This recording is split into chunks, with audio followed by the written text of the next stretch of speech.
जी नमस्कार, कैसे हैं आप लोग। उम्मीद करते हैं कि अच्छे होंगे। आज के खबर बहुत खास खबर लेके आया हूँ। पावर स्टार पवन सिंह का खबर लेके आया हूँ।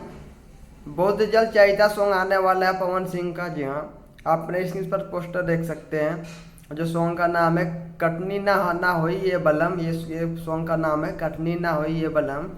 बहुत जल्द ये सॉन्ग आप लोग को देखने को मिलेगा वेब भोजपुरी से, वेब म्यूजिक से आएगा ये सॉन्ग।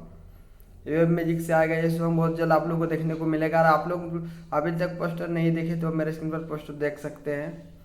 इस सॉन्ग को लिखा विक्की विशाल ने, इस सॉन्ग को मैजिक दिया प्रियांशु सिंह ने, इस सॉन्ग को गाया आप लोग का पावर स्टार पवन सिंह ने। और ये सॉन्ग बहुत जल्द आप लोग के बीच 2 या 4 दिन के अंदर आप लोग को ये सॉन्ग देखने को मिलेगा। कि पवन सिंह ज़्यादा सॉन्ग गाते हैं नहीं, और जो भी गाते हैं 2 4 बम्फर गाते हैं। जी हाँ, ब्लास्ट गाते हैं। जो आते हैं रिकॉर्ड बनाते इस तरह गाते हैं। पवन सिंह ज़्यादा सॉन्ग गाते नहीं हैं, बस 2 4 गाते हैं, मगर 2 या 4 ब्लास्ट होता है बस। तो मिलता हूँ आप लोग को नेक्स्ट अपडेट के साथ। अगर वीडियो आप लोग को अच्छा लगा होगा तो लाइक कर दे। अगर मेरे चैनल को सब्सक्राइब नहीं किया तो सब्सक्राइब जरूर कर दे, क्योंकि भोजपुरी का अपडेट मैं हमेशा में देते रहता हूँ।